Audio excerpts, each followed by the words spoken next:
আসসালামু আলাইকুম প্রিয় শিক্ষার্থীবৃন্দু। স্কুল কলেজে আপাতত অনলাইনে ক্লাস আর হচ্ছে না।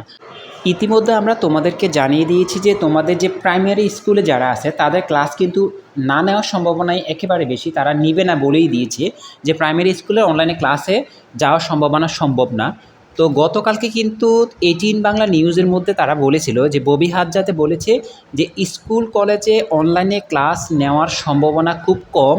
তারপরে তারা 8 তারিখে বসে তোমাদেরকে ঠিক এই সিদ্ধান্তটাই জানাবে যে আমরা স্কুল কলেজে অনলাইনে ক্লাস নিতে পারবো না বা অনলাইনে ক্লাসে যাচ্ছে না। কারণ এখানে ম্যাক্সিমাম গার্ডিয়ান এবং স্টুডেন্ট কিন্তু অনলাইনে ক্লাসের বিপক্ষে।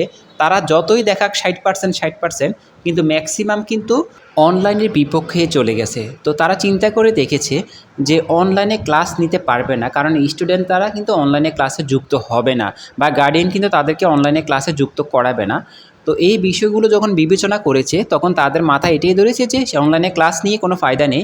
কারণ যদি পুরো বাংলাদেশে অনলাইনে ক্লাস নেওয়া যাইতো তাহলে কিন্তু একটা সিস্টেম ছিল যে অনলাইনে ক্লাস করতে পারবে, সপ্তাহে 1 দিন হোক, 2 দিন হোক বা 3 দিন হোক।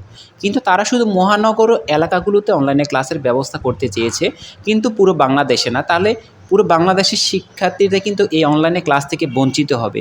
আর তাছাড়া আগে জানিয়ে দিয়েছে মহানগর এলাকা ছাড়া গ্রাম অঞ্চলে তো কোনোভাবে এটা সম্ভব না। তাহলে দেখো এখানে কিন্তু অল্প কিছু স্টুডেন্ট যুক্ত হওয়ার সম্ভাবনা ছিল, আর বাকি ম্যাক্সিমাম স্টুডেন্ট কিন্তু অনলাইনে ক্লাসে যুক্ত হওয়ার সম্ভাবনা ছিল না। এর জন্য তারা চিন্তা করে দেখেছে যে অনলাইনে ক্লাস নিলে সরকারের বিপক্ষে চলে যাচ্ছে সব কিছু। তো এই জন্য কী করবে, তারা অনলাইনে ক্লাসটা আপাতত বন্ধ রাখতেছে। তো এইটা এখন পর্যন্ত শিক্ষামন্ত্রী নিজে ঘোষণা দেয়নি, কারণ তিনি যখন এই উদ্যোগটা নিয়েছিলেন এখন সরাসরি সেই ঘোষণাটা দিতে পারছে না। তবে প্রতিমন্ত্রী যে আছে ববি হাজজাদ, তিনি গতকালকে এই জিনিসটা জানিয়েছে 8 তারিখে তারা একটা বৈঠক করবে। তো বৈঠকে এই সিদ্ধান্তটাই আসতে পারে যে অনলাইনে ক্লাস আর নেওয়া হবে না। আশা করি বুঝতে পেরেছ। তো ভিডিওটা যদি তোমাদের একটু উপকার আসে চ্যানেলটিকে সাবস্ক্রাইব করে রেখো, কারণ পরবর্তী সকল আপডেটগুলো তোমাদের জন্য।